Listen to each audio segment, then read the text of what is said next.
ਕੁੰਨਾ ਉਦਨ ਕਿੱਦਾਂ ਖਾਦਾ? ਭਾਜੀ ਕੁੰਨਾ ਤੇ ਚੜਾ ਖਾਦਾ ਆਪਣੇ ਤੇ ਡੋਲ ਭਾਜੀ ਨਲੀ ਅੰਦਰ ਲਗਾ ਕੇ ਆਪਰੇਸ਼ਨ ਕਰਾ ਕੇ ਕਢਾਈ ਆ ਉਦੋਂ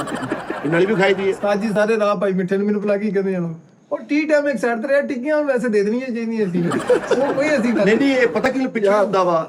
ਰਾਸ਼ਨ ਸਾਨੂੰ ਚਾਹੀਦਾ ਸੀਗਾ। ਜਿਹੜੇ ਮਾਦਰ ਦਾ ਭਰਾ ਹੋ ਤੁਸੀਂ ਬਹੁਤ ਹੀ ਸ਼ੋਧੀ ਆ ਕਮੀਨੀ ਆ ਉਸਤਾਦ ਜੀ। ਹਾਂਜੀ ਕਹਿਦਾ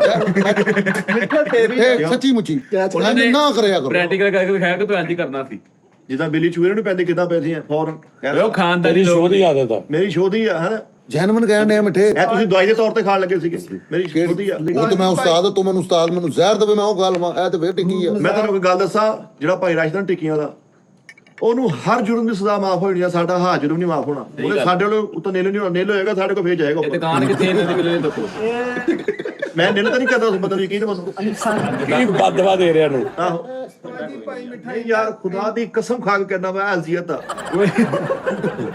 ਨਾ ਸੀਰੀਅਸਲੀ ਮੈਨੂੰ ਖੁਸ਼ਬੂ ਹੀ ਮਾਰੀ ਜਾਣ ਡਈ ਆ। ਹਾਲਾਂਕਿ ਮੇਰਾ ਕੋਈ ਤਲਕ ਨਹੀਂ ਮੈਨੂੰ ਟਿੱਕੀ ਜਿਹੜੀ ਕੋਈ ਲਾਇਕ ਨਹੀਂ ਚਲ ਖੀਰਾ ਦੇ ਕੇ ਚੁੱਪ ਕਰਾ ਲਓ ਉਹ ਯਾਰ ਐਡਾ ਵੀ ਨਹੀਂ ਮਿੱਠੇ ਕਮੀਨਾ ਹੋਣਾ ਚਾਹੀਦਾ ਬੰਦੇ ਨੂੰ। ਭਾਜੀ ਮੈਂ ਤੁਹਾਨੂੰ ਵੇਖਿਆ ਵਾ ਇੱਥੋਂ ਮੁੜੇ ਆ ਮਾਲਕ ਨੇ ਜਦੋਂ ਜਾਂਦੇ ਕਹਿੰਦੇ ਟਿੱਕੀ ਤੁਹਾਡੇ ਅੰਦਰ ਸੀ ਸਾਜੀ ਉਹ ਨਹੀਂ ਯਾਰ ਮਿੱਠੇ ਬਹੁਤ ਕਮੀਨੀ ਆ। ਮਾਲਕ ਪੂਰੇ ਟਾਈਮ ਸੇ ਹੱਥ ਨਾਲ ਖਿੱਚਦੇ। ਔਰ ਕੈਚ ਵੀ ਸ਼ੰਗਰੇਲਾ ਦੀ ਹਦਾਇਤ ਵਾਲੀ ਇਹ ਤੁਸੀਂ ਆਮ 3 ਰੁਪਏ ਵਾਲੀ ਸਮੋਸੀ ਨਾਲ ਵੀ ਖਾ ਲਓ ਤੁਹਾਨੂੰ ਇਹਦੇ ਮਜ਼ਾ ਆਉਣਾ ਸਮੋਸੀ ਦਾ ਮਜ਼ਾ ਨਹੀਂ ਕੈਸੀ ਹਦਾਇਤ ਨੂੰ ਕਹਿੰਦੇ ਮਸਾਲ ਵੀ ਇਹਨੇ ਸਮੋਸੀ ਦੀ ਦਿੱਤੀ। ਮਿੱਠੀ ਉਹਦੀ ਤਸਵੀਰ ਬਣਾਈ ਹੈ ਜਾਂ ਇੱਕ ਮਿੰਟ ਮੈਂ ਹੋਰ ਕਹਿੰਦੀ ਆਪਾਂ ਰਾਸ਼ਨ ਨੂੰ ਕੇਕ ਦੇ ਉਹਨੇ ਇਹਦੀ ਟਿੱਕੀਆਂ ਬਣਾ ਦੇ ਸਾਨੂੰ ਕੇਕ ਦੀ ਅਸੀਂ ਖਾ ਲਾ ਜੀ ਐ ਕਰੀ ਯਾਰ ਮੈਨੂੰ ਰਾਸ਼ਨ ਟੱਕਰੇ ਸਹੀ ਕਿਹੜਾ ਯਾਰ ਕੋਈ ਰੋਲਾ ਨਹੀਂ ਮਿੱਠੇ ਆਪਣੀਆਂ ਮੰਗਾਨੇ ਉੱਥੋਂ 30 ਰੁਪਏ ਵਾਲੀ ਕੀਰਕ ਵਾਲੀ ਟਿੱਕੀ ਯਾਰ ਯਾਰ ਮੈਂ ਤੈਨੂੰ ਕਹਿਣਾ ਡੇਲੀ ਆਉਣਾ ਮੇਰੇ ਕੋਲ ਝੂਠੀ ਖਾ ਲੈਣਾ ਹੈ ਮੈਂ ਸਾਰੀ ਝੂਠੀ ਖਾ ਲਾਂਗਾ ਕੀਮਾ ਜਿਹਾ ਬਣਾ ਦੇ ਇੱਥੇ ਮੈਂ ਤੁਹਾਨੂੰ ਕਿਹਾ ਸੀ ਨਾ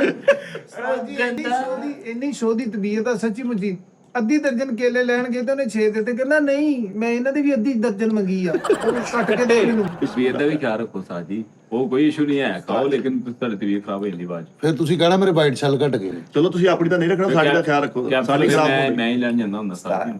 ਕਿਉਂ ਜੀ ਸਾਜੀ ਤੁਸੀਂ ਖਾ ਕੇ ਏਦਾਂ ਕਹਣਾ ਯਾਰ ਮੈਂ ਨਾ ਹੀ ਖਾਂਦਾ ਹਾਂ ਰਾਤ ਨੂੰ ਫੂਡ ਡਿਲੀਵਰੀ ਵਾਲਾ ਡੱਬਾ ਪਾ ਕੇ ਆਂਦਾ ਅਗਲੇ ਦਿਨ ਲੈਬਾਰਟਰੀ ਵਾਲਾ ਡੱਬਾ ਪਾ ਕੇ ਆਇਆ ਹੁੰਦਾ ਜੀ ਬਲੱਡ ਸੈਂਪਲ ਲੈਣੇ ਨਹੀਂ ਮੈਂ ਟੱਕਰ ਨਾ ਰਾਜ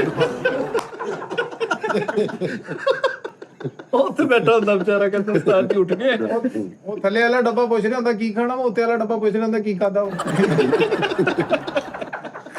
ਹੁਣ ਅੱਗੇ ਕੀ ਖਾਣਾ ਵਾ ਰਿਜ਼ਲਟ ਦੇਖਣਾ ਸ਼ੋਅ ਤੋਂ ਬਾਅਦ ਉਸਤਾਦ ਜੀ ਨੇ ਅੰਦਰ ਨੋਨੀ ਨੇ ਘੁੱਟਦੇ ਹੋਣਾ ਸਾਰਿਆਂ ਨੇ ਘੁੱਟਦੇ ਹੋਣਾ ਇਹਨਾਂ ਨੇ ਕਹਿਣਾ ਜਾਓ ਯਾਰ ਛੁੱਟੀ ਕਰੋ ਕੱਲ ਕਰਾਂਗੇ। ਭਾਈ ਰਾਸ਼ਾ ਦੇ ਇੱਕ ਸ਼ੋਅ ਤੋਂ ਬਾਅਦ ਹੀ ਅੱਜ ਛੁੱਟੀ ਕਰਾ ਦਿੱਤੀ